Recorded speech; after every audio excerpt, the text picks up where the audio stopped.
नमस्कार, मैं हूं रचना। सी संस्कार न्यूज लाइव में एक बार फिर आपका स्वागत है। देश और दुनिया की तमाम खबरें लेकर हम फिर हाजिर हैं।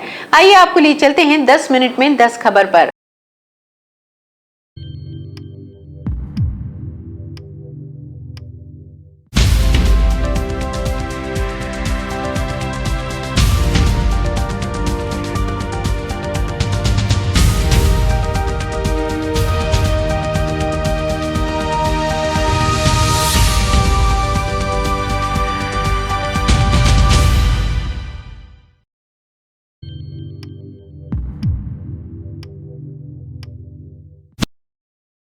भारत का जनवरी 2022 का निर्यात आयात 23% से अधिक बढ़ा।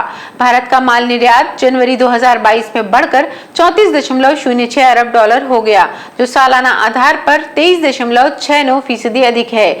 जनवरी 2021 में निर्यात 27.54 अरब डॉलर रहा। वाणिज्य और उद्योग मंत्रालय द्वारा पेश किए गए आंकड़ों के अनुसार पिछले महीने के निर्यात में जनवरी 2020 की तुलना में 31.75% की वृद्धि हुई। मंत्रालय ने कहा, जनवरी 2022 में गैर पेट्रोलियम निर्यात का मूल्य 30.33 अरब डॉलर था, जिसमें जनवरी 2021 में 25.4 अरब डॉलर के गैर पेट्रोलियम निर्यात पर 19.4% की सकारात्मक वृद्धि दर्ज की गई, जबकि जनवरी 2020 में 22.67 अरब डॉलर के गैर पेट्रोलियम निर्यात पर 33.81% की सकारात्मक वृद्धि दर्ज की गई।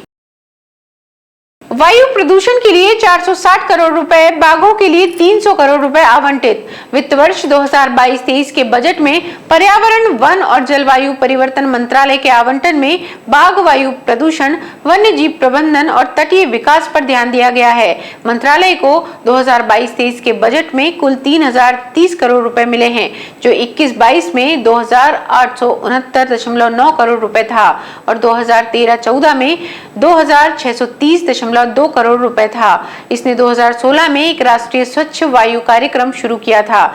यहाँ तक कि जब बहुत कुछ हासिल करना बाकी है, तो सरकार की गंभीर मंशा इस कारण के लिए आवंटन में वृद्धि दिखाई दे रही है। वायु प्रदूषण नियंत्रण के लिए बजट पिछले साल के 390 करोड़ रुपए की तुलना में 210 करोड़ रुपए बढ़कर 460 करोड़ रुपए हो गया है, जो 2013-14 में 250 करोड़ रुपए से अधिक था। मंत्रालय को वर्ष के दौरान बाघों की संख्या में वृद्धि पर गर्व है और इसके लिए इसने अपनी संरक्षण नीतियों को श्रेय दिया है। उच्च आवंटन को जारी रखते हुए इसे 2022-23 के लिए 300 करोड़ रुपए प्राप्त हुए, जो 2021-22 में 220 करोड़ रुपए से बढ़ गया।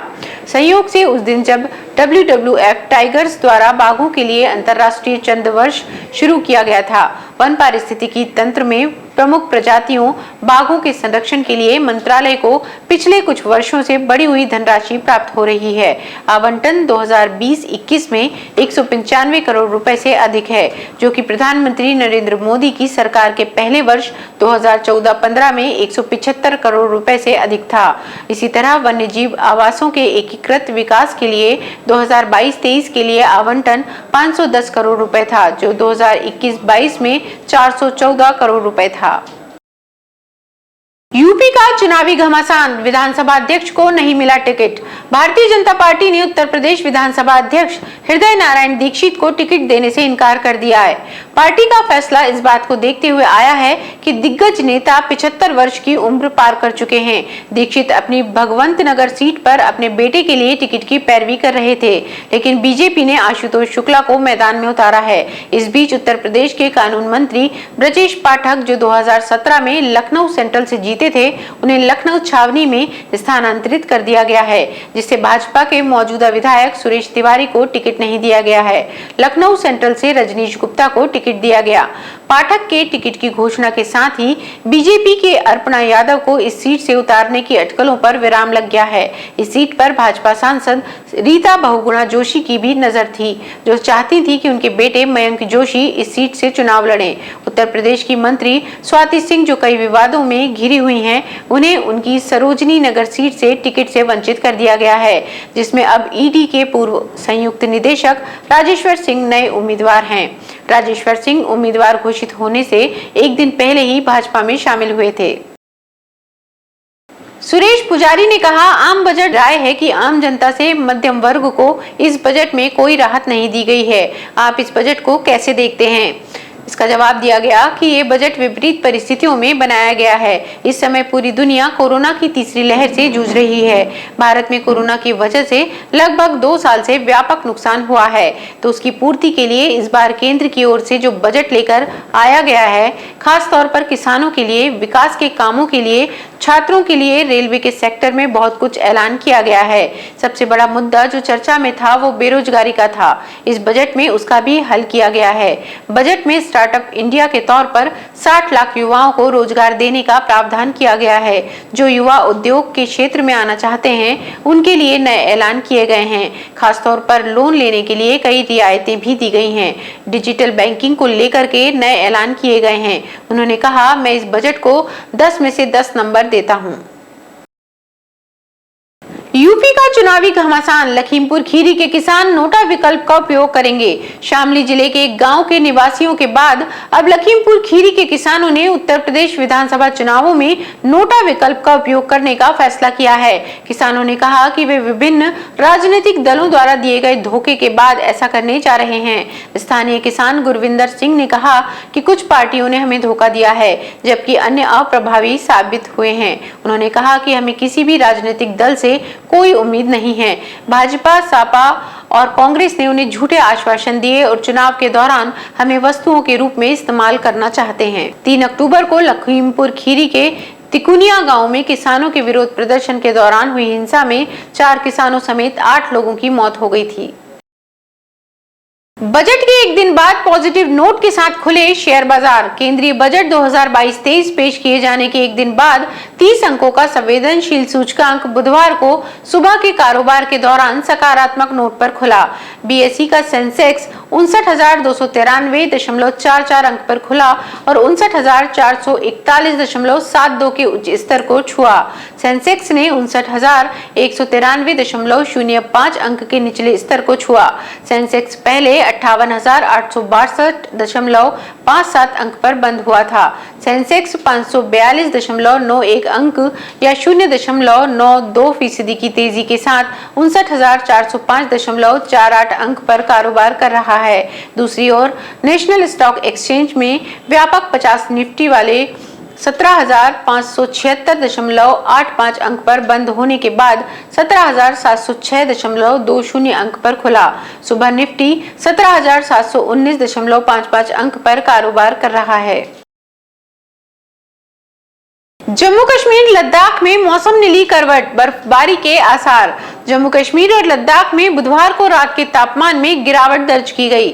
भारतीय मौसम विज्ञान विभाग ने गुरुवार से हल्की बारिश या बर्फबारी शुरू होने का अनुमान जताया है। आईएमडी के एक अधिकारी ने कहा कि जम्मू कश्मीर और लद्दाख में न्यूनतम तापमान में बुधवार को गिरावट दर्ज की गई, जबकि गुरुवार से शुरू होने वाले 2 केंद्र शासित प्रदेशों में हल्की बारिश या बर्फबारी होने की संभावना है। श्रीनगर में न्यूनतम तापमान -1.9, पहलगाम में -6.1 और गुलमर्ग में -8.0 दर्ज किया गया। लद्दाख क्षेत्र के द्रास कस्बे में रात का न्यूनतम तापमान 0 से 22.0, लेह में 0 से 13.6 और कारगिल में 0 से 18.2 नीचे दर्ज किया गया। जम्मू शहर में 7.1, कटरा में 6.0, बटोटे में 2.1, बनिहाल में 2.2 और भद्रवाह में -1.0 रिकॉर्ड किया गया। मध्य प्रदेश के स्कूलों को पुरानी स्थिति में लाने की कवायद। मध्य प्रदेश में कोरोना संक्रमण की तीसरी लहर के कमजोर होते नजर आते ही जिंदगी को पटरी पर लाने की कवायद तेज हो गई है। इसी क्रम में स्कूलों के हालात सुधार कर पुरानी स्थिति में लाने के प्रयास जारी हैं। पहले स्कूल 50% की क्षमता के साथ खोले गए। अब तय किया गया है कि माध्यमिक शिक्षा मंडल की परीक्षाएं तय समय पर होंगी। ज्ञात हो कि राज्य में कोरोना का संक्रमण बढ़ने पर स्कूल बंद कर दिए गए थे। अब 1 फरवरी से 50% की क्षमता के साथ स्कूल फिर से खुल चुके हैं। उसी क्रम में नया फैसला बोर्ड की परीक्षाएं तय समय पर कोरोना प्रोटोकॉल का पालन करते हुए कराए जाने का हुआ है। स्कूल शिक्षा स्वतंत्र प्रभार और सामान्य प्रशासन राज्य मंत्री इंदर सिंह परमार ने कहा कि प्रदेश में कक्षा 10वीं और 12वीं की वार्षिक परीक्षा नियत परीक्षा कार्यक्रम अनुसार ही होंगी।